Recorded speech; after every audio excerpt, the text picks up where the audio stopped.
Deixa eu te falar uma coisa, gente. Presta atenção. Caim queria cultuar a Deus. E apareceu um endemoniado, um irmão, para atrapalhar o culto dele. Eu quero é servir a Deus. E você está atrapalhando minha comunhão com Deus. E se for possível eu te matar, mas deixa eu te falar uma coisa. O problema de Caim não era com o irmão dele. O problema de Caim era com Deus. Porque a Bíblia fala que rejeitou Deus a quem? A Caim e a sua oferta. Não foi a oferta que eles outros. Aí tem um monte de pregação falando essa oferta, que bendita oferta de Caim. E na verdade o texto fala que a primeira coisa que Deus rejeitou foi quem? Foi a Caim. E depois que Deus rejeitou a Caim, e o que ele planejou, o que ele construiu agora para Deus, e ele estava ali agora para falar, Deus está aqui, tudo que eu fiz, e agora abençoa isso aqui, Deus.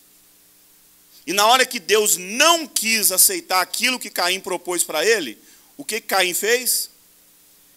Se revoltou e depois fez o quê? Ué, mas era o irmão dele que ele tinha que matar? Na verdade, quem que ele tinha que matar? Deus. Deixa eu te falar uma coisa.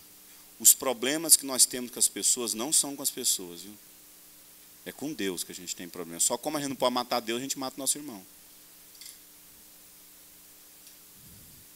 Essa briga que você tem com sua mãe, essa raiva que você tem com seu pai, essa raiva que você tem com as pessoas, que dá vontade de matar elas, não é com as pessoas. Deixa eu te explicar, é com Deus, tá? O dia que você se resolver com Deus, está resolvido com as pessoas. Que esse era o problema de Caim. Caim, porque ele não podia matar Deus, ele foi matar o irmão dele. Véio. Então, no final das contas, o nosso problema é com quem? Com Deus. E foi isso que aconteceu com a vida de Adão, com o homem, quando ele pecou. Agora, ele não ia mais às pessoas para viabilizar às pessoas aquilo que Deus colocou na vida dela. Querido, você consegue imaginar o que é uma pessoa que é um poço de carência? Gente, tem aconselhamento de casais que às vezes o casal está na minha frente. Uma coisa que é via de regra para 99% dos casamentos que estão em processo de separação. Quando as pessoas chegam na minha frente, elas vão contando a história de vida deles. Vai contando. Você sabe o que geralmente no final eu faço? Falo, nem que vocês quisessem, vocês terminariam diferente. Vocês dois estão programados para no final se separarem. Porque as coisas estão tão mal resolvidas dentro de vocês que não terminaria de outro jeito. Eu enfrento problemas, dificuldades, diferenças com a minha esposa, talvez até maiores que alguns casais. Mas você sabe por que nós nunca entramos em crise naquilo que nós representamos na vida um do outro? Porque todos os meus problemas eu resolvi em Deus. E eu não casei para tentar me afirmar ou para tentar resolver os meus problemas. Quando eu conheci minha esposa, ela não era uma pessoa que estava ali para resolver as minhas carências. Porque é assim que acontece na vida. Todas as vezes que as pessoas erram com a gente, o nosso coração, e é assim que o pecado fez, o pecado tirou de nós toda a consciência da bênção que Deus colocou em nós, amado. E nos trouxe uma dívida impagável. E que a gente quer sugar das pessoas o tempo todo aquilo que a vida ficou nos devendo. Então, todas as vezes que nós nos aproximamos das pessoas, nós queremos que essas pessoas nos dêem aquilo que a vida ficou nos devendo. Então, é assim. É da mesma forma, alguém vai e te decepciona. Você está aqui no seu quarto, você está na sua vida, a pessoa vai e te decepciona. Semana agora eu tive uma decepção bombástica na minha vida. Tem uns que chegam em mim, o que está acontecendo? Foi uma decepção que eu sofri. Bombástica. Bombástica. Fiquei o dia inteirinho, praticamente assim, buscando consolo de Deus, conversei com a minha esposa, liguei para o meu pastor, ele orou comigo. Mas deixa eu te falar uma coisa, mano.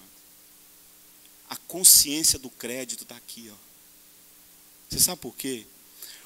Porque imagina se eu chegasse com aquele cheque lá e não tivesse nenhum dinheiro lá naquela conta. O que a pessoa ia falar para mim? Não tem fundo, não tem saldo. E é isso que acontece. O nosso coração, por conta do pecado, quando as pessoas nos decepcionam e elas apresentam para nós um cheque, a gente fala assim, não tem fundo, não tem crédito comigo. Não posso fazer nada, se vira. Você sabe por quê? Porque é assim que a gente faz na vida. Quando a vida nos decepciona, quando os pais nos abandonam, quando a gente mete os pés pela cabeça e toma decisões erradas, pessoas casam errado sim. Quando a nossa identidade, aquilo que a gente esperava que as pessoas iam afirmar na nossa vida, não nos afirmaram. As pessoas que deveriam nos amar não nos amam. A gente vai assinando uma promissória. Fulana me deveu isso. Beltrano me deveu isso. E a gente pega aquela promissória e guarda no bolso. Aí outra pessoa te decepciona, te machuca, te molesta, acaba com a sua vida. Você pega, assina uma promissória e coloca onde? No bolso. Aí, você vai atrás de uma pessoa. Para que você vai atrás dessa pessoa? Para pagar as dívidas que a vida ficou te devendo. Só que do outro lado, está um outro endividado, com um pacote de promissória desse tamanho, para cobrar do outro aquilo que a vida ficou devendo. E aí as pessoas não estão ali para dar às pessoas, as pessoas estão ali o tempo todo cobrando uma da outra. É isso que acontece praticamente em 100% dos fóruns das varas de família. Duas pessoas com um caminhão de dívida.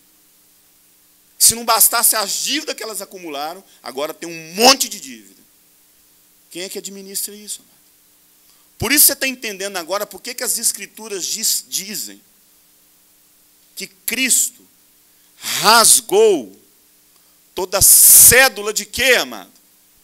De dívida que era contra mim. Então eu te pergunto, amado, quanto de dívida tem no seu coração? Por que você fica cobrando das pessoas aquilo que elas não podem te pagar? Que isso só resolve na cruz, ponto final. Essa carência que você tem, esse desejo de ser afirmado, esse medo de perder, tudo isso aqui que é? Porque você não encontrou a cruz ainda. Você encontrou uma religião evangélica, e eu não tenho medo de falar isso. A maioria dos evangélicos hoje não experimentaram o novo nascimento. Vocês vão entender isso até o final do mês, até o final da semana. Não entenderam o que é mudança de mente e conversão. Amado, quando eu conheci minha esposa, um dia, minha sogra perguntou assim para mim, Cláudia, irmã do Eduardo, qual é a sua impressão que você teve quando chegou na família? Eu falei, nenhuma. Nenhuma. Eu não estava ali para receber nada, eu estava ali para dar. Mas quando eu cheguei na família da minha esposa, eu tinha consciência que eu era um homem curado e que eu estava ali para influenciar toda a família. Esse era meu coração. Esse era meu coração. Você sabe por quê? Eu vou falar para vocês. Eu conheci minha mãe quando eu tinha 20 anos de idade. Porque eu fui descobrir o endereço dela. Bati na porta da casa dela para conhecê-la. Você consegue imaginar o que é passar a vida toda, praticamente, infância e adolescência, e início da juventude esperando por uma mãe? Eu lembro que quando eu tinha 8 anos de idade, foi a primeira vez que eu vi batata palito na minha vida. Nunca tinha visto. Minha mãe foi e fez uma batata palito. Sempre a gente tinha aquelas batatas de, como é que fala? rodelas. Aí um dia, quando eu vi minha mãe com 8 anos de idade, que eu tinha saído de perto dela com 1 ano e 8 meses, e aí minha mãe foi atrás de nós. Levou uns presentes, eu lembro que ela levou um caminhão de plástico para o meu irmão. Meu irmão andou com esse caminhão até os 28 anos da vida dele, com esse caminhão. Ninguém punha a mão nesse caminhão, foi a única vez que ele teve contato com a mãe. Levou para mim um caminhãozinho levou um caminhão de plástico grande de Fórmula 1. E ela fez aquela batata palito para nós. Eu fiquei impressionado com aquilo, nunca tinha visto isso naquela vida. Era dia das mães, ela me sentou e falou assim: todo dia das mães eu venho ver você. Ela nunca veio. Meu pai era um poço de violência. Eu sempre fui ruim em matemática, sempre. Até hoje eu não esqueci, não sei nada de matemática. Tirava bomba, porque o meu negócio era ciência, design, nem tinha design, era desenho, meu negócio era desenhar. E meu pai, às vezes, meu pai tinha um supermercado lá no nosso bairro, e era uma salinha 3x3. E aí meu pai pegava, e quando eu tirava bomba, meu pai pegava e me jogava dentro daquele quarto. Falava assim, eu lembro daqueles papel, aquelas bobinas de supermercado? Antigamente não tinha sacolinha, eram umas bobinas de papel grandona, assim, meu pai arrancava aquelas bobinas e fazia um monte de continha, enrolava e entregava na minha mão. Ele me colocava dentro daquele quarto 3 horas da tarde, eu saía 7 horas da noite para a janta.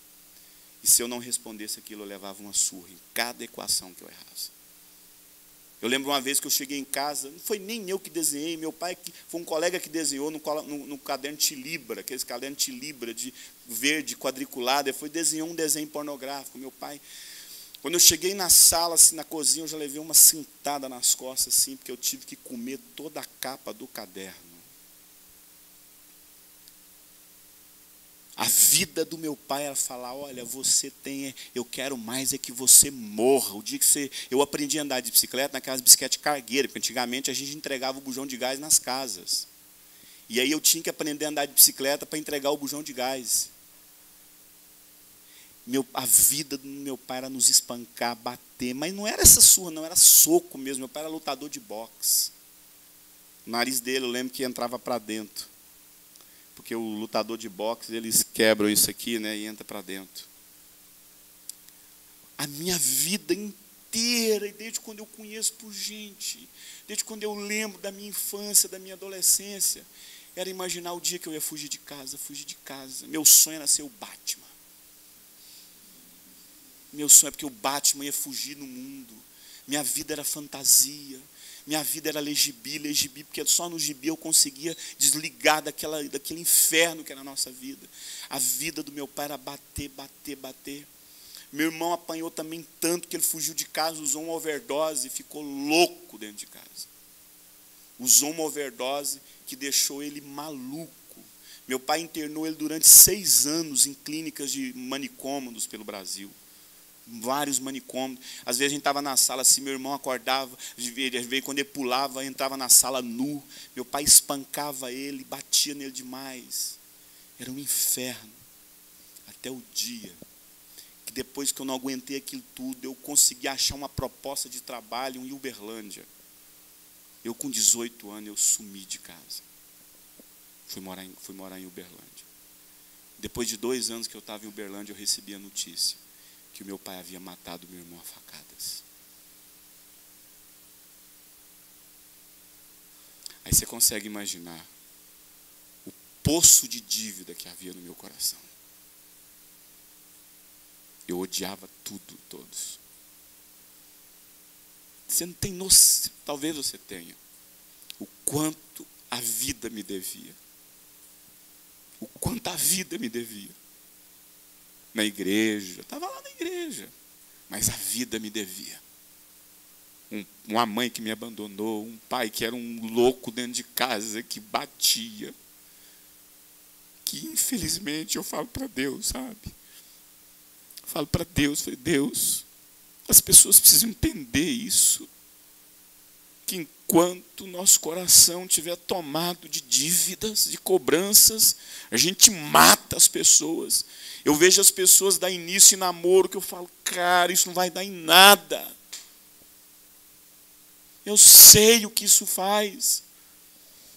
Até o dia que eu estava tomado de carência, uma carência louca, eu vi uma menina e falei, tudo que eu preciso é de uma mulher.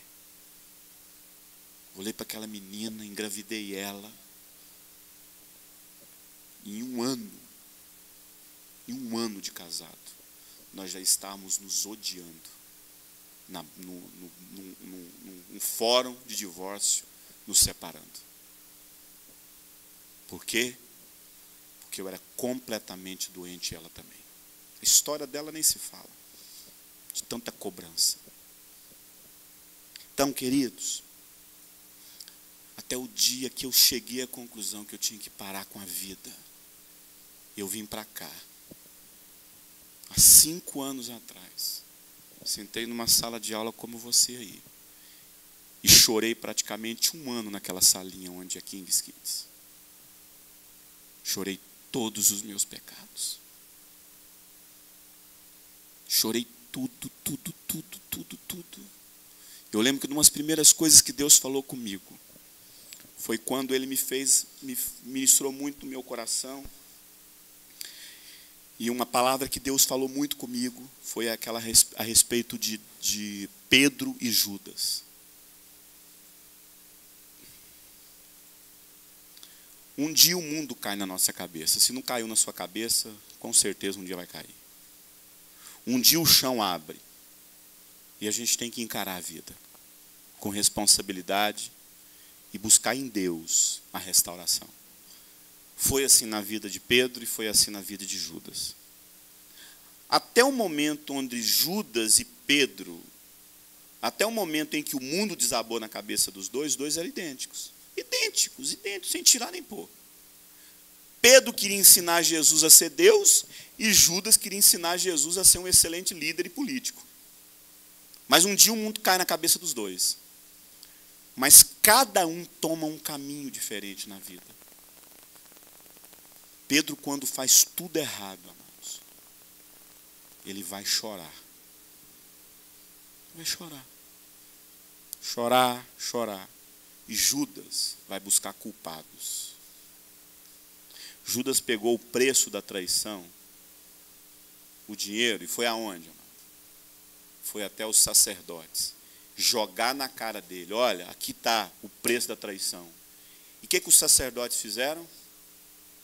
Se vira, a culpa é sua. Amado, vou falar uma coisa para você.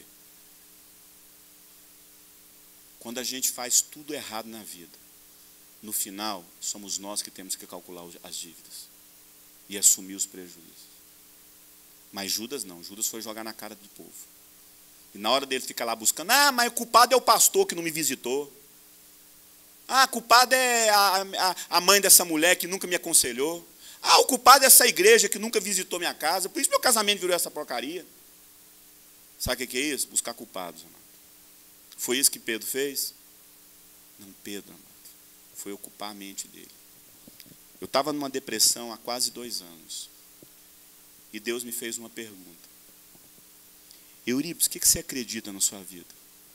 Eu falei, Deus, em Jocum. Porque eu conhecia Jocum desde muitos anos. Deus em Jocum. Deus chegou para Pedro e perguntou assim, Pedro, o que você acredita na vida? Vamos supor, né? Estou fazendo uma alegoria. Não foi isso que está na Bíblia. É como se Pedro tivesse falado assim, eu ainda sei pescar. O que Pedro foi fazer? Foi pescar. Foi voltar a ocupar a mente dele com alguma coisa. Deus falou assim para mim, Eurípides, e agora? Tudo, ninguém acreditando em mim. Uma criança recém-nascida no mundo. A mãe dele um dia pegou tudo, colocou no caminhão e sumiu no mundo morar com um cara que ela conheceu na internet. E eu numa depressão de 2 anos, terrível. Não sabia o que eu fazia da vida. Morando numa casinha, numa kitnet.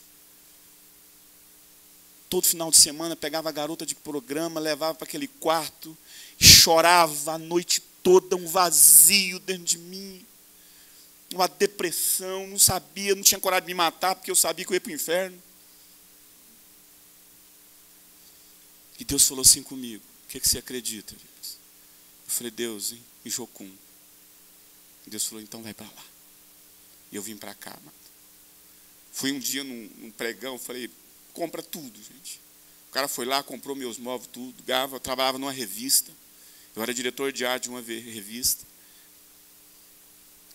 Acredita, ganhava R$2.000 por semana. Aquilo não tinha mais sentido nenhum em mim, nada. Pedi conta, juntei aquele dinheiro tudo. Conheci um livro, pai, caiu na minha mão naqueles dias, foi por isso que eu vim para cá, Face Oculta do Amor. Li aquele livro, falei: Deus, eu preciso encontrar o Senhor, Deus. E vim para cá. Sentei numa salinha igual você. Igual Pedro. Pedro foi pescar. E aí lá no meio daquela pescaria, e aqui eu no meio disso aqui, tudo aqui, sabe? Ia lá pro fundo, lá onde antigamente o laguinho era lá embaixo. Ia lá pro laguinho chorar. Aqui tinha um orelhão. Esse orelhão era um monstro na minha vida. Porque toda vez que eu olhava para esse orelhão, parecia que era um monstro querendo me engolir, porque eu tinha que ligar para ouvir a voz do meu filho. E ouvir a voz dele era um monstro na minha vida. Que eu tinha que encarar meu passado. Mas Deus começou a curar a minha vida. Curar. E eu falei: Deus faz. Deus me cura. Deus me cura. Deus me cura. Deus me cura. Tudo que eu quero é ser curado. E eu imagino Pedro lá pescando. Eu traí o mestre. Eu traí o meu Senhor. Eu traí ele. Deus tem misericórdia da minha vida. Eu traí o meu Senhor. E até o momento que ele ouviu uma voz: ei! Joga a rede aí do outro lado. O que ele falou na hora? Eu conheço essa voz. Ele veio até mim. E a Bíblia fala que Pedro se jogou no mar e nadou até a praia. Ele foi na direção. Ele se deslocou, querido. Ele não ficou lá no mundinho dele, agora no mundo da culpa. Nem isso. Ele foi. Chegou lá, estava uma fogueira. Jesus assando um peixe. Ressuscitado. Pedro, tu me amas. Senhor, o Senhor sabe que eu te amo. Foi exatamente isso que Deus fez na minha vida. Eurípides, você me ama? Eu falei: sim, Senhor, eu te amo. E Deus falou: então, Eurípides, apacenta as minhas ovelhas. O que eu estou fazendo agora, querido? Era você que Deus estava me preparando. Toda a dor que eu senti na vida, toda a rejeição, toda a decepção de um pai que matou, tudo foi curado. Enterrei meu pai recentemente. Claro que eu enterrei entre aspas, não cheguei a tempo. Meu pai morreu de câncer tem poucos meses. Amei ele até o último momento. Cuidei dele, lavei ele, dei banho nele quando ele estava morrendo de câncer. Jaque foi lá ver como ele estava magrinho, né, Jaque? Mas Deus colocou o amor dele no meu coração. Deus me colocou como referência para a vida das pessoas. Tantas pessoas são alcançadas hoje pelo meu casamento. Deus me deu uma esposa maravilhosa, que eu não tenho dúvidas que ela é a mulher de Deus para a minha vida. Deus me deu amigos maravilhosos que eu amo demais. Deus me deu ovelhas. Mas eu não quis ficar naquele mundinho de pecado, de garota de programa, de culpa. Eu falei: Deus, eu vou na sua direção. Amado, eu sei o lixo de homem que eu fui. Eu sei o lixo de homem que eu fui. Se Deus fez isso na minha vida, Ele vai fazer na sua vida. Mas deixa eu te falar uma coisa. Não tire o foco. Não aceite a voz suja do diabo na sua cabeça. Deixa a rebeldia. Acredita naquilo que a liderança está falando para você. Acredita nos homens e mulheres de Deus que Deus coloca na sua vida. Tudo isso aqui, amado, todos esses créditos, Deus colocou de novo em mim. Aonde foi que eu consegui achar esses créditos? Na cruz em Deus. Ele encheu meu coração. Mas eu não fui buscar, amado. Eu não fui buscar resposta em carne.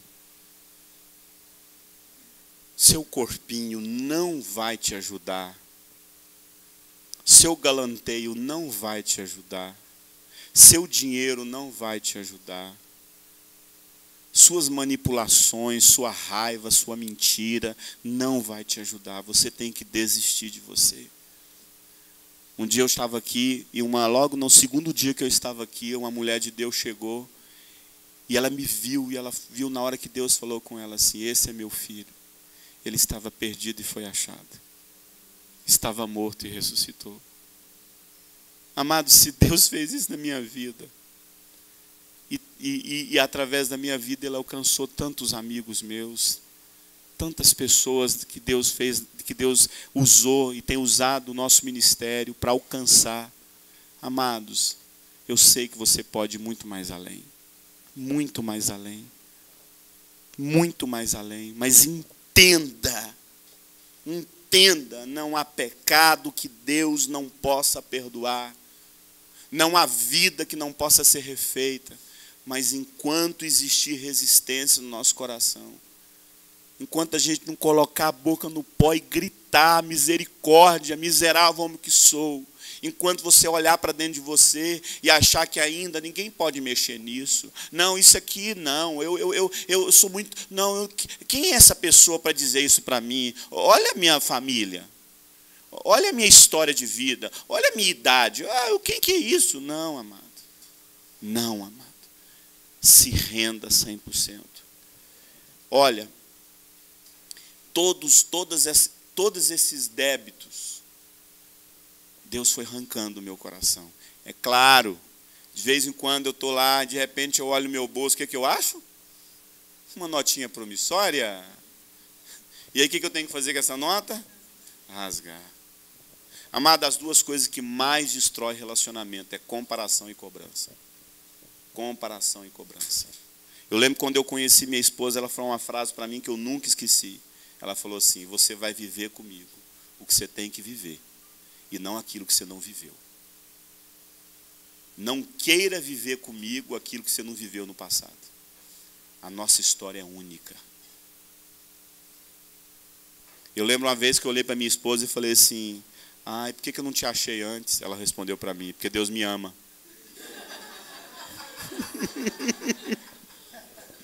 Você ia acabar com a minha vida. Mas é verdade. Vamos orar? Vamos orar? Vamos orar?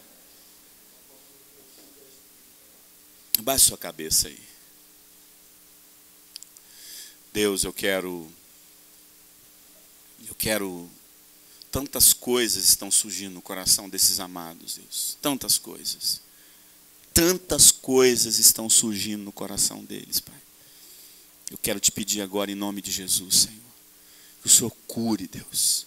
Que o Senhor traga luz o que está escondido.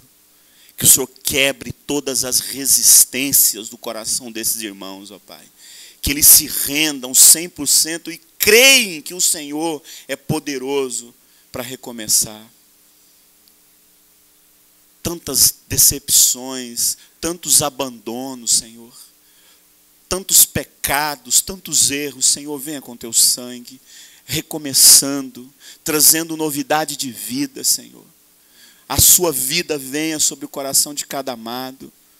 Tantos filhos abandonados, tantos filhos decepcionados, tantas estruturas de orgulho. Deus cura tudo isso, quebra tudo isso, Pai. Em nome de Jesus. Em nome de Jesus. Abra a sua Bíblia em Mateus 4. Mateus 4.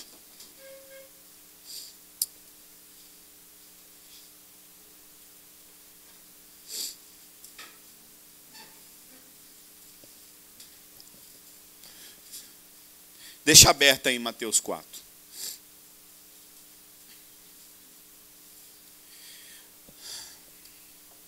quando eu falo de identidade, vocação e chamado, eu não estou falando necessariamente, isso envolve dons, envolve talento. Eu sei que envolve dons, envolve talentos, mas tudo isso são ferramentas que você usa na sua vocação. Então, dons, talentos, eu particularmente, igual eu falei, isso não é doutrina, tá? Eu particularmente entendo que isso não é vocação. Isso são ferramentas que eu utilizo na minha vocação e no meu chamado. Então, preste atenção. Quando o nosso foco, um dia um irmão chegou em mim, gente, isso aqui é claro que isso é particular, foi uma revelação pessoal para a pessoa, que eu posso também interpretar como um princípio. Um dia um irmão chegou para mim e falou assim, sabe, Eurípides, eu estou muito feliz, porque Deus me usou demais nessa campanha. Foi um obreiro que veio servir a Jaqueline e o Eduardo. Ele chegou em mim falando muito feliz, estava feliz nessa campanha, porque pela primeira vez ele olhou para as crianças e viu o quanto ele podia ajudar as crianças e o quanto ele queria que as crianças vivessem tudo de ruim, que elas vivessem tudo de bom. Ele ia ajudar essas crianças a viver tudo de bom, porque na vida dele ele viveu tudo de ruim. No caso dessa pessoa, aparentemente é uma coisa boa. Eu fui abandonado, eu fui desprezado, e agora eu vou ajudar você a não ser abandonado, a não ser desprezado. Por que isso parece algo bom? Por que isso parece? Porque eu estou ajudando as pessoas, então eu fui rejeitado, magoado, decepcionado. E agora eu vou ajudar o Latorraca porque eu fui rejeitado, magoado e decepcionado. Qual é a motivação de eu fazer algo para ele? As minhas dores. As minhas dores. Isso parece ser bom, mas não é. Você sabe qual que é a motivação? É porque eu fui restaurado. É porque eu sou um homem de Deus e agora eu vou ajudá-lo. E não porque eu sofri, mas que eu fui curado. O que nós mais temos hoje na igreja é pessoas mal resolvidas tentando resolver os problemas das pessoas. Amado, o que eu mais ouço quando eu vou ministrar nas igrejas é um monte de gente carente querendo que as pessoas afirmam ela. Isso aqui, ó, é um prato cheio para gente carente. O carente ama estar à frente. Amada, a pessoa, quando ela entende a carência dela, ela é capaz até de abandonar o ofício dela, sabia? Eu falei, enquanto eu estiver pegando esse microfone para suprir a minha carência, eu não pego. Uma vez, muito tempo atrás, tinha um obreiro aqui que eu falei assim, rapaz, moço, tem que casar. Ele falou assim, o quê? Enquanto eu olhar para dentro de mim e ver que eu estou fazendo isso por carência, eu não caso, que eu posso tomar uma decisão errada. Então, o homem, quando Deus criou o homem, tudo que ele ia fazer é porque ele era. Não é verdade? Então, porque ele era abençoado, ele fazia. Então, deixa eu te fazer uma pergunta. Qual que era o motivo? O motivo e o objetivo. Objetivo. Qual que era o motivo? Objetivo.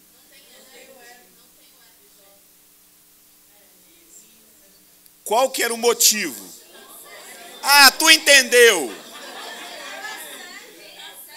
Tá certo. Tá certo. Ué, mas tá bom. Então olha só. Qual que era o motivo do homem? Motivo de motivação, de algo que motivava ele. Qual que era o motivo? O Adão está lá, Deus fez o Adão. Deus o abençoou e disse. Qual que era o motivo? O que motivava ele?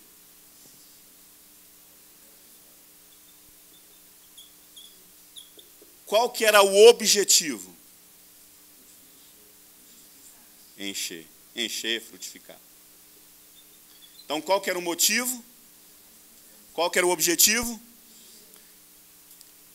Satanás, quando o homem pecou, Satanás inverteu.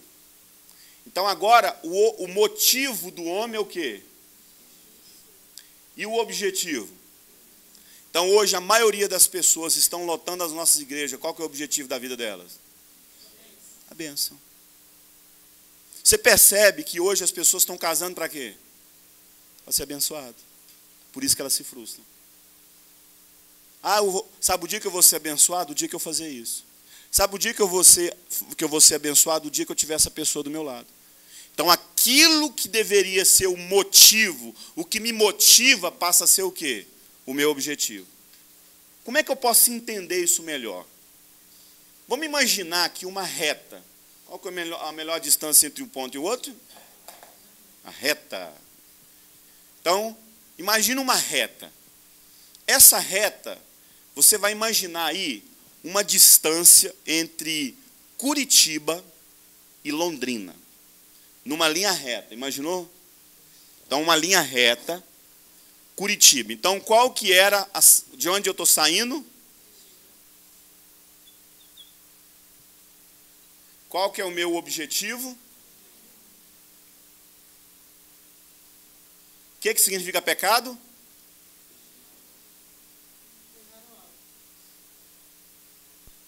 Então, veja como isso vai fazer sentido na sua cabeça. Se pecado é errar o alvo, então Deus colocou um alvo na vida do homem. Qual que era o alvo na vida dele? Encher a terra com o quê? Com a bênção que Deus colocou na vida dele. Então, o objetivo dele. Então, eu tenho um objetivo na vida. Eu tenho um objetivo na minha vida. Que é chegar em Londrina. Você tem um objetivo na sua vida, que é casar. E aqui está você. Então, você tem um objetivo na vida, que é casar. Você tem um objetivo na vida, que é chegar em Londrina.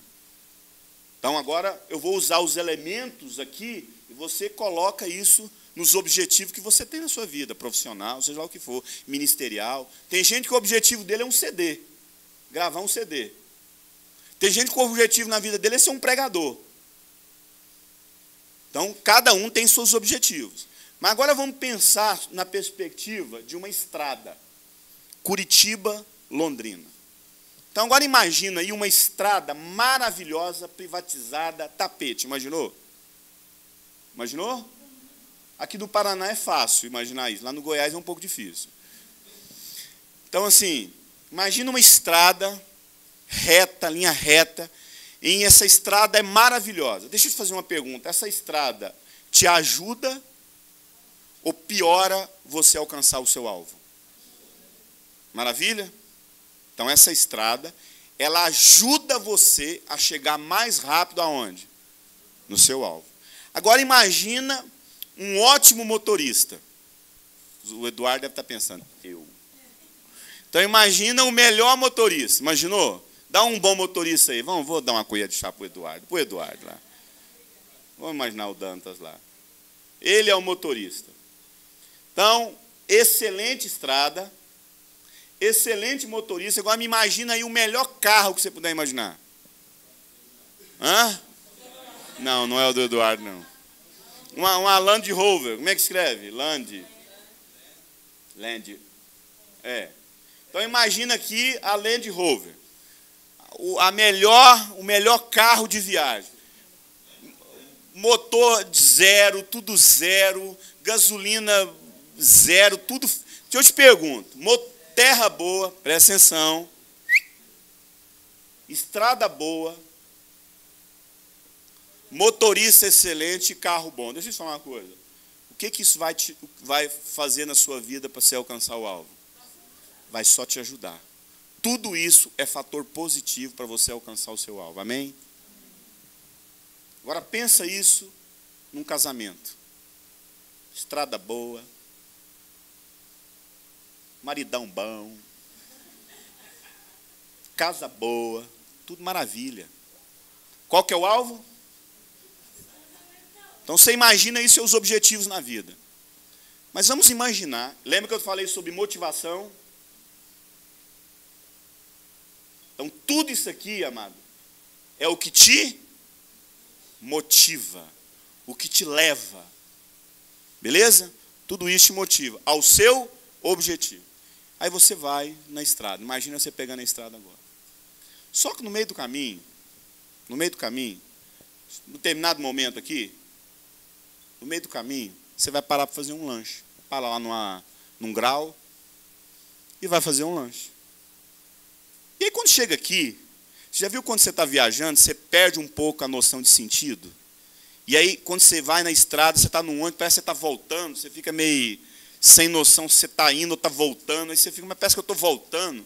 Não acontece isso? Agora imagina, se na hora que você pega o carro, em vez de você continuar na estrada para Londrina, você pega voltando para Curitiba. Só que você não sabe disso. E aí você acelera. Porque você ficou um tempinho aqui e você viu que deu uma atrasada. Aí você pisa firme. Deixa eu fazer uma pergunta. Tudo que você tem de bom, seu dom, sua casa boa, a sua estrutura, o seu dom de tocar, o seu dom de pregar, o seu carro bom, a sua estrada boa, está te ajudando ou está distanciando você do alvo? Então, tudo que você tem de capacidade agora é contra o seu objetivo. Até o dia, até uma hora, que o pneu rebenta. Puf! Aí você para aqui num borracheiro. Fala, rapaz, eu estou atrasado, que eu estou indo para Curitiba, para Londrina. E o cara paga e fala assim, não, peraí, você não está indo para Londrina, você está voltando para Curitiba. Eu falei, sério? Sério. Aí você tem que redirecionar tudo, para você continuar e voltar onde você perdeu, para você alcançar o quê? É por isso que os acidentes na nossa vida acontecem. Porque a gente está indo na direção errada. Tem gente que tem dom, sabe pregar, sabe evangelizar, sabe tocar, mas a direção não é mais Deus. Ele não está mais motivado pelo alvo que foi no início. A motivação dele é a glória dele. A motivação dele é o aplauso na vida dele. A motivação dele já não é mais família, é dinheiro. Amado, tem homem que a gente tem até dó de orar por ele quando ele está mal. Quando ele está mal. Porque quando o cara está bem, ninguém acha o cara não para em casa. Mas o cara está lascado, sem dinheiro, desempregado, ele vem pedir para orar por ele. Mas como é que eu vou te amaldiçoar? Porque quando você está arrebentado, você é uma maravilha de marido, aí. Parece que quando a crise vem, é quando a gente percebe que a gente precisa redirecionar, porque tudo que eu tenho de bom, na verdade, agora está me distanciando mais daquilo que é o verdadeiro objetivo. Quem está entendendo o que eu estou dizendo aqui? Você está entendendo por que sua vida parou? Muitos aqui, amado, estão aqui porque precisa redirecionar a vida, porque as motivações deles, sabe o que é? Tem gente que tudo que ele faz é para se autoafirmar. Amado, eu falo isso o tempo todo para a minha carne. De vez em quando eu faço uns exercícios. Eu paro na frente do espelho e fico assim, ó. Sua mulher não precisa te afirmar, sua mulher não precisa te afirmar, sua mulher não precisa te afirmar. Seus obreiros não precisam te amar, ninguém precisa te afirmar. Eu preciso pregar isso para mim, o meu maior pregador sou eu, mano. Você sabe por quê? Porque senão o objetivo de tudo isso aqui que eu estou fazendo, sabe o que é? Eu. Não são mais as pessoas. Se eu não tomar cuidado, de repente eu estou fazendo tudo girando em torno de mim. A gente é um sol que tudo gira em torno da pessoa. Então, eu espero que você entenda que esses princípios que eu estou aplicando no seu coração, antes de falar sobre identidade, vocação e chamado, desconstruindo dentro de você, se bem que eu já estou afirmando muito essa questão da identidade, é para você entender, amado, que as suas motivações precisam estar muito bem alinhadas em Deus. O que é pecado, amado? O que é a melhor definição de pecado? O que é pecado? Pecado é qualquer coisa feita com a motivação errada. Louvar é pecado? Com a motivação errada é. Pregar é pecado? Com a motivação errada é. Casar é pecado? Com a motivação errada é. Tem gente que casa para sair de casa. Tem gente que casa para esfregar na cara de todo mundo que é homem. Tem mulher que casa para esfregar na cara de todo mundo que não é lésbica. E se arrebenta.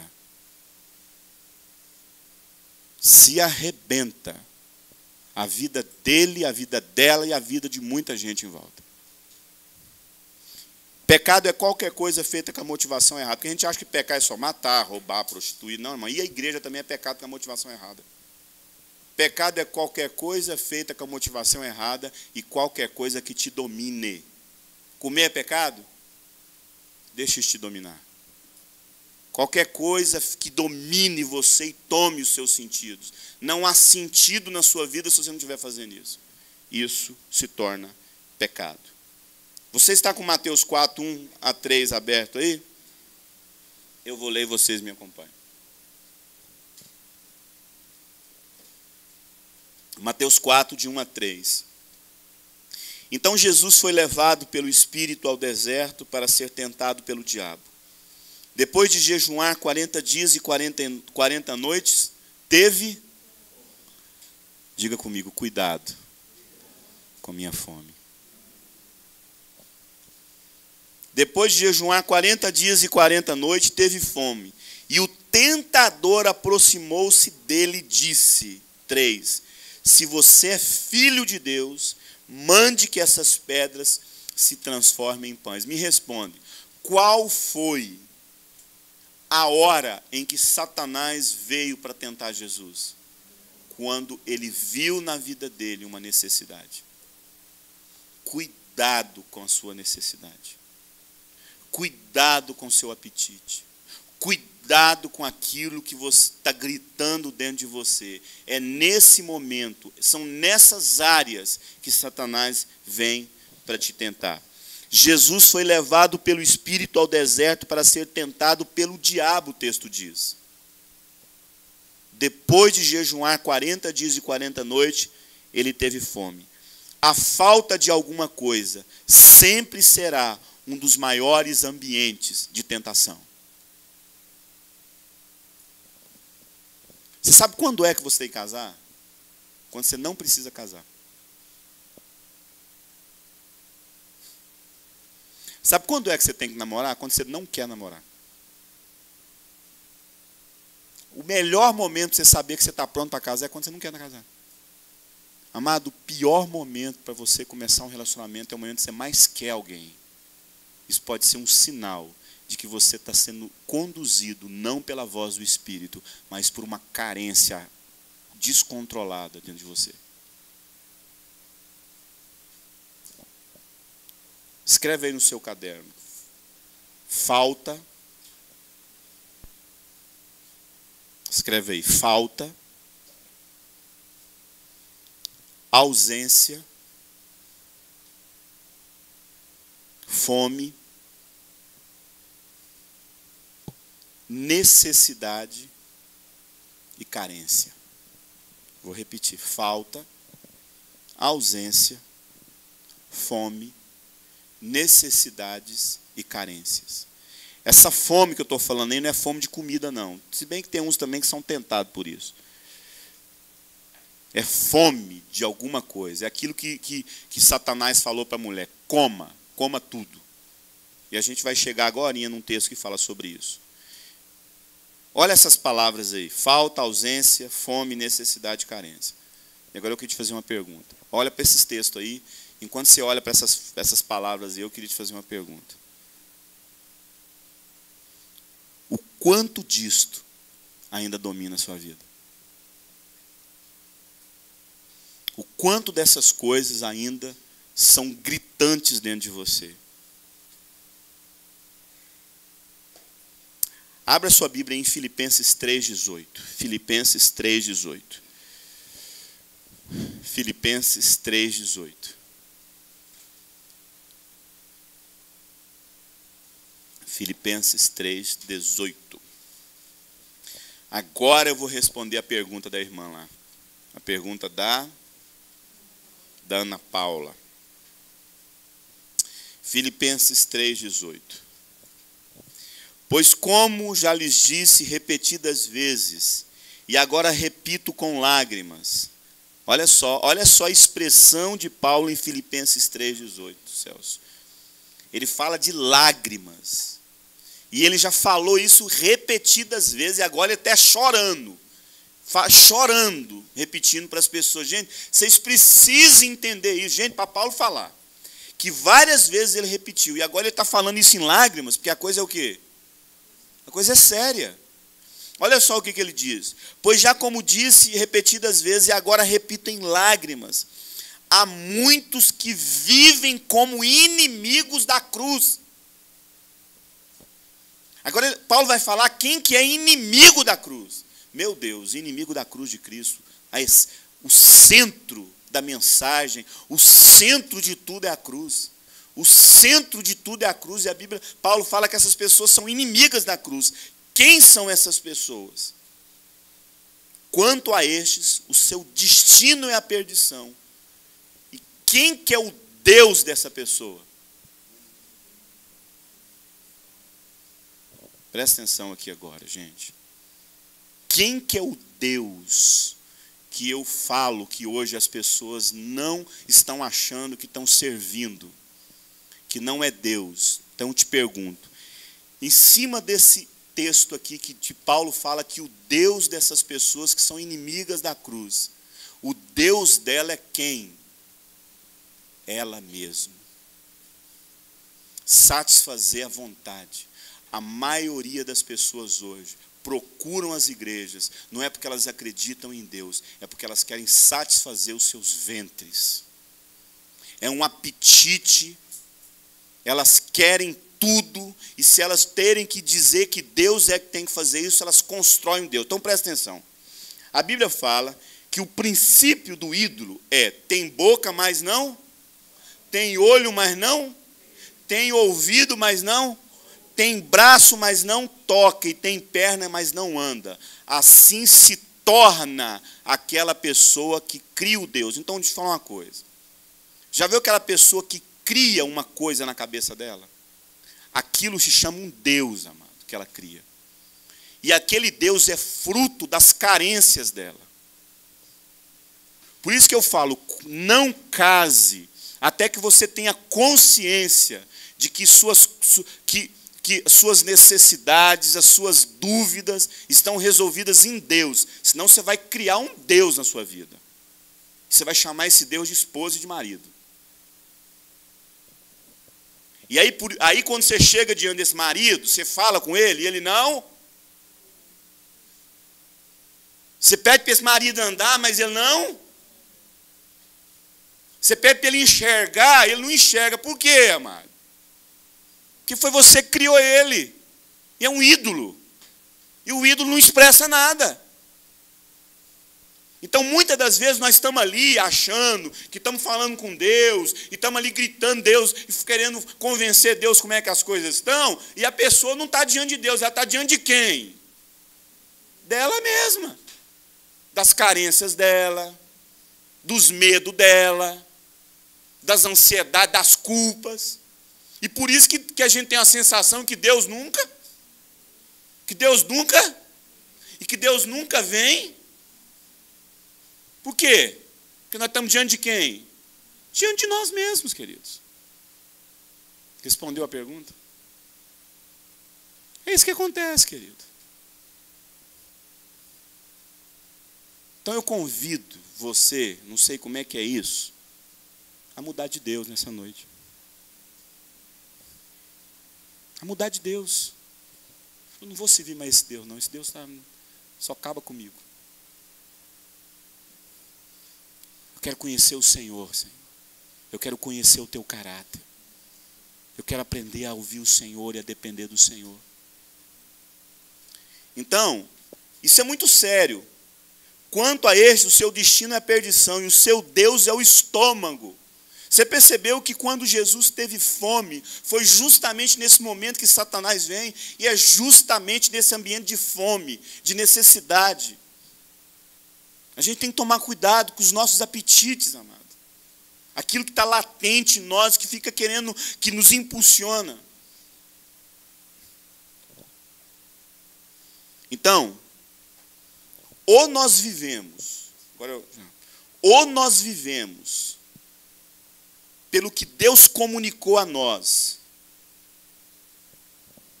ou nós vivemos pelas nossas carências. Por isso que eu queria trabalhar com duas palavrinhas aqui agora com você. Dom versus necessidade. Presta atenção. Eu queria trabalhar com essas duas palavrinhas. Dom e necessidade. Ou você vive pelo dom de Deus, ou você vive pelas suas necessidades. Ou você vive pela consciência do dom de Deus na sua vida, ou você vive por suas necessidades. Aonde está um texto que a gente pode entender melhor isso? Abra a sua Bíblia em João 4. Evangelho de João, capítulo 4.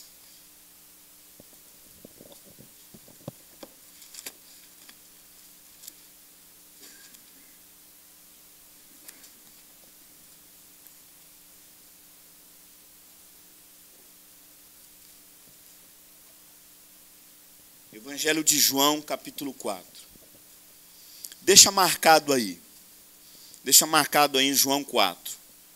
Agora abra em outro texto aí para mim, em 1 Coríntios 15, 19. 1 Coríntios 15, 19.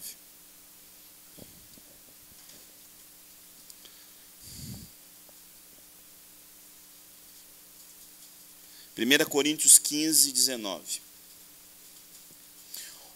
Olha só esse texto. Esse texto aqui, ele é bombástico. Osana ama pregar ele.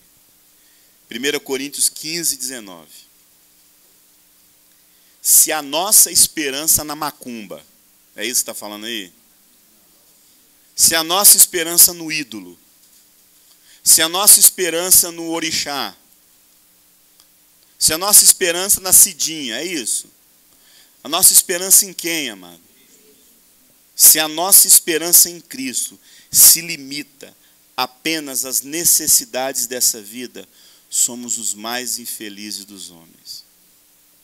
Se todas as vezes que você chega na presença de Deus, se limita apenas às suas necessidades, você é pior do que um ímpio. Amado, isso é muito sério. Gente que só busca a Deus para resolver problema. Gente que nunca quer ser resposta. O Deus desse mundo é o ventre do homem. O homem, tudo que ele faz é para satisfazer as suas necessidades e carências. Tudo que o homem faz é para suprir as suas necessidades e as suas carências. Por isso que eu falo para você, carência não se supre. Carência se cura. Carência é uma doença. Carência é o maior poder da terra que domina o homem. Enquanto você, como cristão, ser curado disso, de você passar a viver pela fé e por aquilo que Deus traz o seu entendimento, ao invés de ficar vivendo pelas suas carências e necessidades. Agora vamos lá para João 4,10. João 4,10.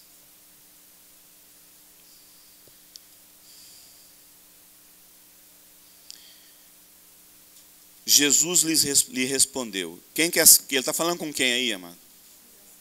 Com a mulher samaritana. Ele está falando com a mulher samaritana. Se você conhecesse o dom de Deus, se você conhecesse, olha aqui que eu coloquei aqui no quadro. Amado, quem tem o Espírito Santo dentro de você aqui? Aleluia. Você sabe o que é isso dentro de você? Ele é um rio. Ele é uma água. Ele é vida. Então presta atenção. Disse Jesus, se você conhecesse o dom de Deus em que ele está pedindo água, você lhe teria pedido e ele teria de dado a água da vida. Eu vou ler de novo. Se você conhecesse o dom de Deus e quem lhe está pedindo a água, você lhe teria pedido e ele lhe teria dado da água da vida. Presta atenção.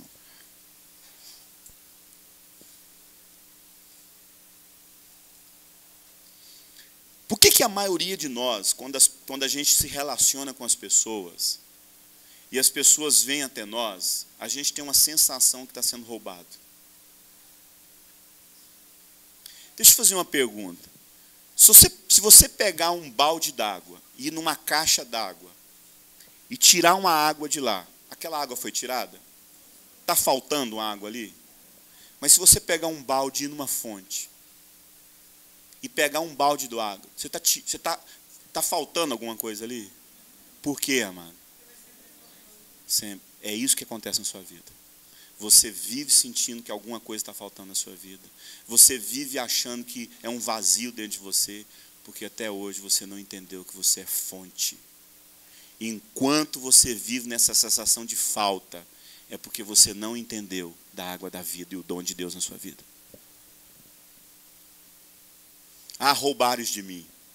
Então você não é fonte. Você sabe por que não roubam de mim? Porque eu tenho mais para dar, ué. Por isso que eu não tenho sensação de sentir roubado. Não tem mais para dar. Roubar o quê? Ele que é minha fonte. Então, essa mulher, ela representa exatamente o que acontece com a gente.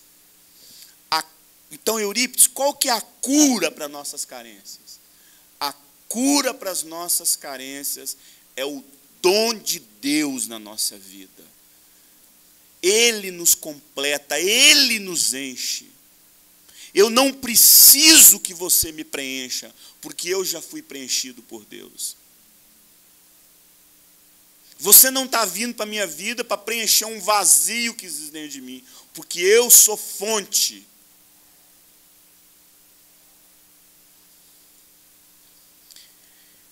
E é interessante que a mulher do poço ela é uma figura exata. A mulher do poço, essa história da mulher do poço é uma figura exata de como acontece nas nossas carências.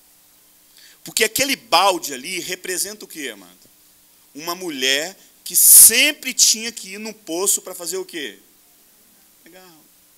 Qual que é o seu balde? Qual que é o seu poço? Dá nome ao seu poço aí, que você vive lá com esse balde seu, buscando lá para tentar preencher esse vazio seu. Então eu quero que você fique livre dos seus poços nessa noite. Eu quero que você fique livre dos seus baldes. Tem gente, amado, que é um poço de carência. É um poço de carência. E não consegue ficar longe do balde. Aquele balde simboliza todas as carências daquela mulher. E Jesus fala, olha, mas se você entender, e Jesus está falando a mesma coisa para você, se você entender o dom de Deus, você vai se tornar uma fonte, e você não vai precisar mais de ir nesse poço para suprir essa sede e essa carência que tem dentro de você. Você não vai precisar de olhar para esse marido, você não vai precisar de olhar para essa mulher, você não vai precisar de olhar para essa pessoa e falar assim, eu preciso que essa pessoa me dê isso, senão eu vou morrer.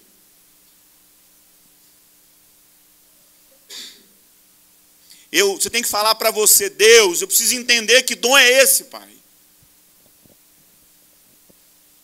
Que eu não me sinto roubado, que dói, amado, pode até doer. Foi terrível cuidar do meu pai. Eu lembro uma vez eu estava lá, ele lá na cama, seco, sem estômago, ele morreu de câncer. Sem estômago, sem intestino, consumiu tudo, e eu lá, ficava o dia inteirinho sentado lá com ele, porque ele tinha que ficar alguém do lado dele. E aí minhas irmãs chegavam, eu aqui em Missões, aqui eu tive que ir para lá. E minhas irmãs chegavam, aí tinha visita, e eu estava o dia todo com ele. Esse aqui é minhas meninas, esse aqui é minhas filhas, esse aqui faz faculdade. Esse aqui não deu certo na vida não. Virou missionário.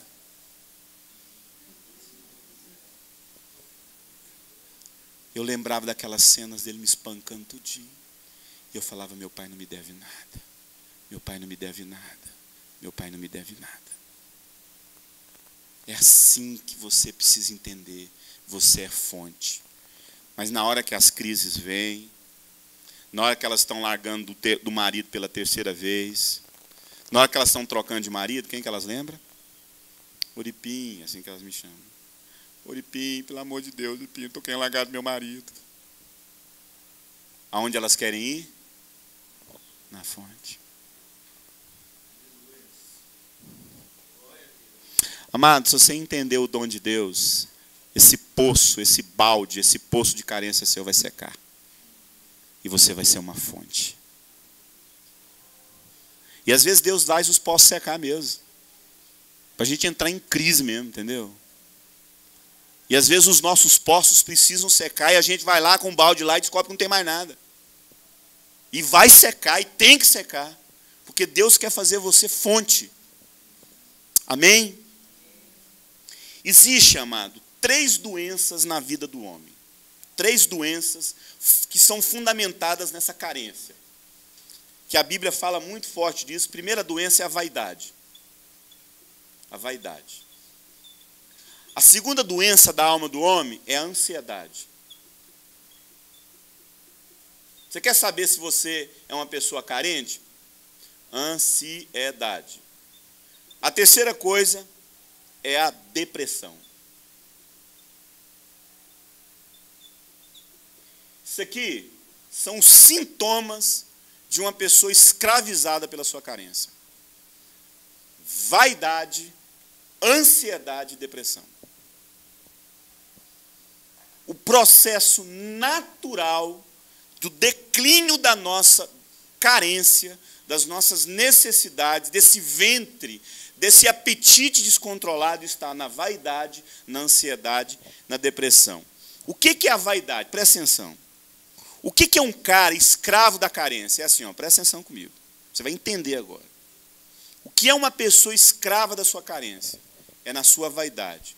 Ele olha para aquela menina, ele olha para aquela coisa e fala assim, eu tenho o direito de ter isso. Ele olha para aquela situação e fala assim, isso aqui, eu preciso disso, não sem isso eu não vou ser feliz. Sabe o que eu preciso? Estou precisando casar. Sabe o que eu preciso? Eu preciso fazer uma faculdade. Sabe o que eu preciso? Eu preciso de um doutorado. Sabe o que eu preciso? Eu preciso de um... Aí vai, os diplomas. Eu preciso de outra faculdade. Tudo isso é o quê? Vaidade. Só que essa vaidade, ela tem um outro processo. Que ela cai para uma outra situação mais séria.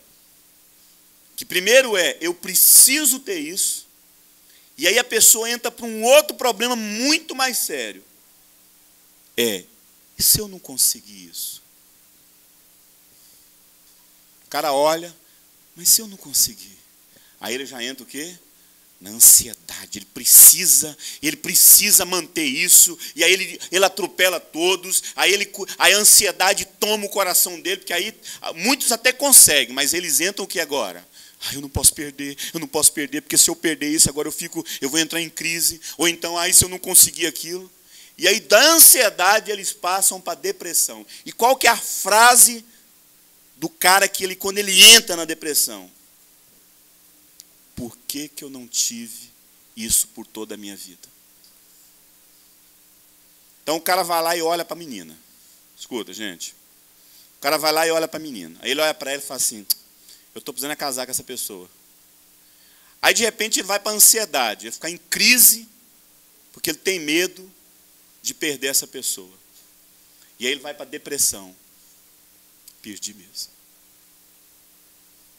Porque ele tenta encontrar nas coisas, em tudo, no casamento, na faculdade, na vida, no mundo, a resposta para aquilo. E não encontra, amado.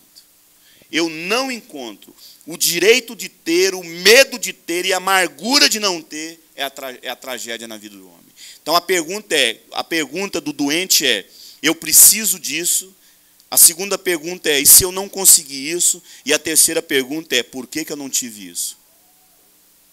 E aí a pessoa se frustra. Qual que é a cura da alma? Primeiro é o contentamento. A cura da alma, amado, é o contentamento. Deus é suficiente na minha vida. Ele curou as minhas carências. Ele satisfez a minha alma. Então, isso produz gratidão na vida da pessoa.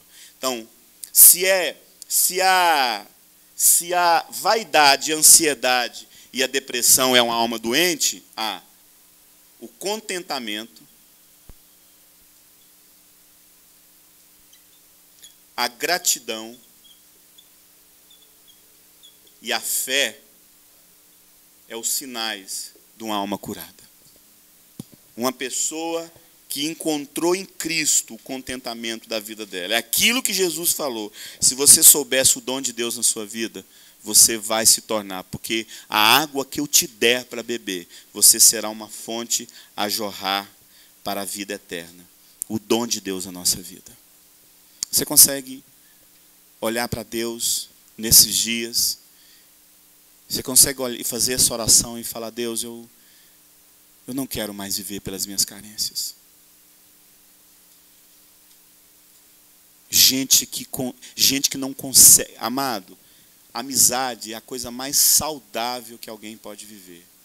Mas um doente transforma aquilo que é mais saudável na vida, que é uma amizade, numa coisa chamada dependência emocional. O cara não consegue viver sem aquele momento com a pessoa.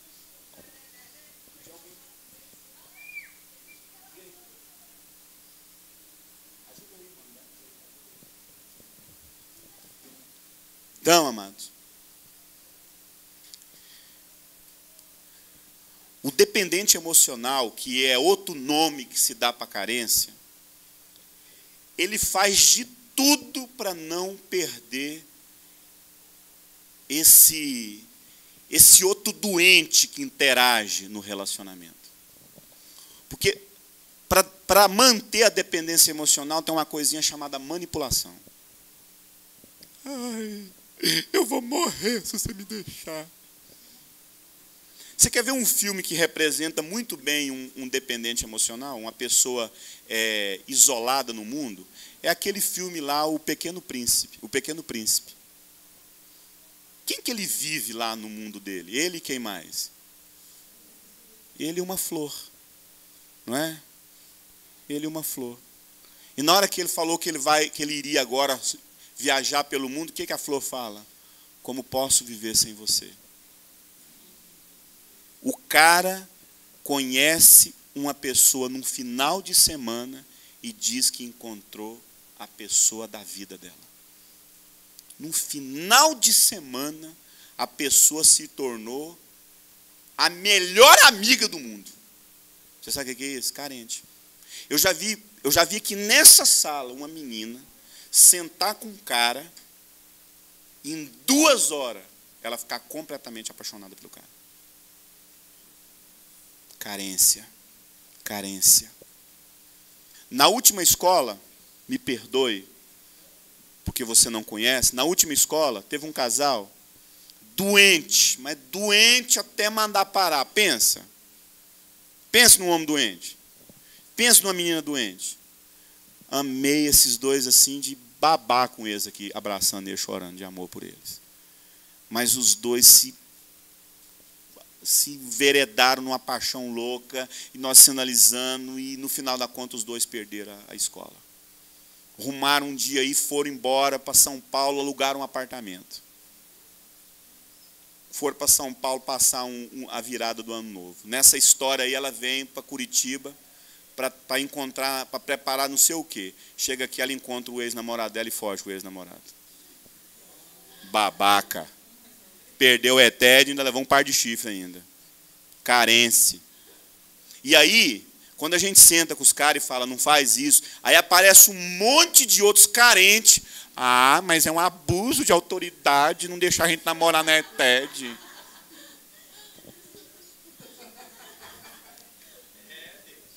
Carência, querido. Carência. Eu vou falar uma coisa para você.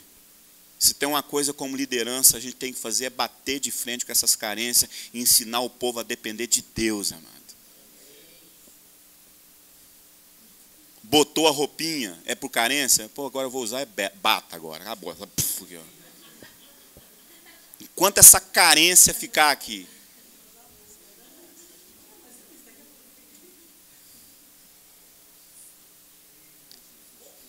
Amado, é crucificar a carne. Você pode falar uma coisa? Jesus te prometeu duas coisas. Uma cruz para você morrer e uma vida eterna para você viver. Pronto, é só isso que ele te prometeu.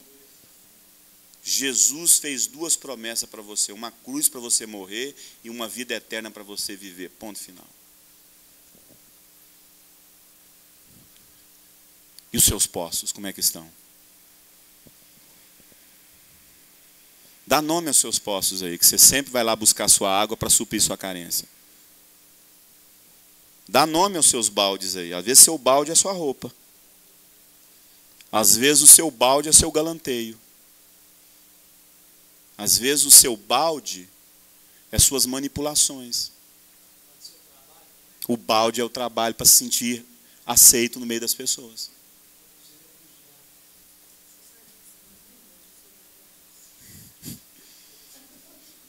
E os seus poços? Às vezes os poços são a prostituição. Às vezes o poço é a mamãe, o papai. Às vezes os poços são esses amigos. Tem gente, amado, que ama. É igual o Adão lá. O Adão vai lá, apronta. Ele e a Eva aprontam. E a primeira coisa que eles fazem é se esconder atrás do arbusto. E não encara Deus, amado. Mas tem gente que se esconde atrás de amizade para não encarar Deus. Eu já vi gente fazer etéde, que passou a etéde toda escondendo atrás da amiguinha, mas não encara Deus. Você tem que chegar para a pessoa e falar assim, posso falar uma coisa? Você poderia deixar a pessoa desfrutar Deus e para de ser amiga dela? Porque ela se esconde atrás de você, ela não vai para Deus. Carência, dependência emocional. Eu faço isso comigo. Amado, uma das primeiras coisas que Deus curou na minha vida como líder é não ter medo das pessoas me rejeitar. E você não tem noção tanto que minha alma grita por carência. Carência, se você fazer isso, o pessoal vai te rejeitar. Esse tempo atrás estava acontecendo isso, eu estava cheio de razão, cheio de direito. E eu não queria procurar essa pessoa. Entendeu? Aí eu tive um sonho. E esse sonho me colocou lá em cima como dono da razão. Eu levantei nervoso. É assim, Carne? Você está pregando para mim? Porque agora eu vou lá pedir perdão para ela e eu vou assumir o erro. Só porque você me cutucou. Você está querendo me fazer sentir mais vítima? Pois agora eu vou lá pedir perdão para essa pessoa. Assumir o erro. Não foi assim que Jesus fez comigo? Jesus foi na presença do Pai assumir o erro que não era dele.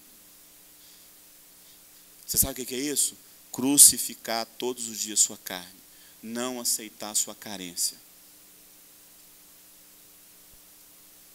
Eu queria colocar aqui o vídeo da Juju Carente para vocês. Quem já viu o vídeo da Juju Carente? Então você vai acessar, você vai dar um jeito. Vê se tem como lá no final, lá, a Osana colocar o vídeo da Juju Carente lá.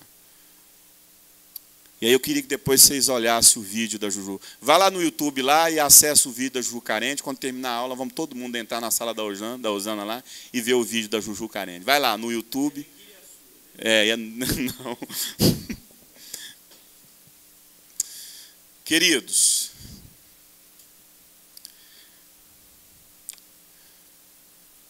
você está com um balde na sua mão? Você sabe o nome dos seus poços? Pois Jesus Cristo está aqui para dizer que Ele é a água da vida. Ele é a água da vida. Ele é a água da vida. E eu não sei quais são os seus poços. Eu não sei. Eu não sei quais são os homens que você já teve para suprir as suas carências. Quais são as mulheres que você já teve. Aquela mulher falou para Jesus, Senhor, 5 homens eu já tive. E o que eu tenho agora? Olha o nível da carência dela. Ela era tão carente que ela não sabia nem onde Deus ela tinha que adorar. Nem Deus, ela não sabia nem aonde é que ela tinha que buscar Deus.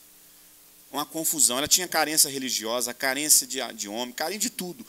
Uma coisa ela tinha certeza, que o poço era fundo. Ela sabia aonde esse poço ia levar a vida dela. E ela foi tão curada, Jesus.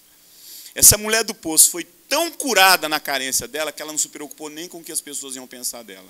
Porque toda vez ela falava, chegava para o povo e falava assim, um dia ela achou um homem Mas esse homem, o que fez com ela? Abandonou. Ela achou outro homem. E esse homem fez o que com ela? Abandonou. Não era dela. Aí um dia ela teve outro. Quantos homens? Imagina o que a aldeia dela falava. Essa mulher, tudo que ela faz na vida é achar o quê? E a Bíblia fala que um dia ela chegou lá na aldeia e disse a seguinte frase: achei outro homem. De novo outro homem, cara. Mas ela era tão curada. A carência dela foi tão curada que ela sabia o que ela tinha encontrado. Ela sabia o que ela tinha encontrado. Eu queria que você abaixasse sua cabeça agora. Coloca lá as caixinhas para ficar bem alto, que o bom é a música. Coloca aqui então, já prepara aqui o data show, o som aqui. Oh Deus. Abaixe sua cabeça aí, querido.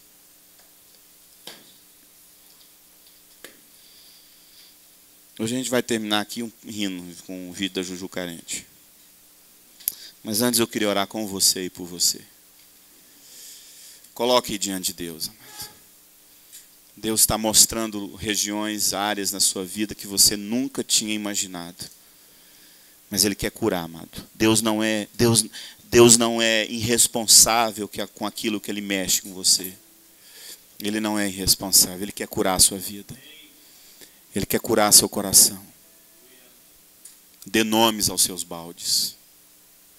Dê nomes aos seus poços. Dê nome aos maridos que você quis ter na vida, aos homens que você quis ter na vida. Eu quero agora que você diga para Deus mesmo: Senhor, eu cura essa carência minha, Deus. Essa colega de quarto sua não tem que suprir a sua carência. Seu corpo não tem que suprir a sua carência e não vai suprir. A atenção que você quer das pessoas, o elogio, não é o que você precisa. Você precisa de Deus. Você não precisa ser afirmado, aplaudido. Você precisa de Deus. E eu falo para você, é possível ser curado de todas as carências. Curado, curado, curado. Deixe Deus realmente assim vir com o óleo dele. Deixe Ele tocar no seu coração e fazer da sua vida um rio de água viva. Rio de água viva. Rio de água viva. Rio de água viva fluindo. Do seu interior fluirão rios de água viva. Do seu interior fluirão rios de água viva. Mas isso você tem que falar para Deus. Deus, cura-me.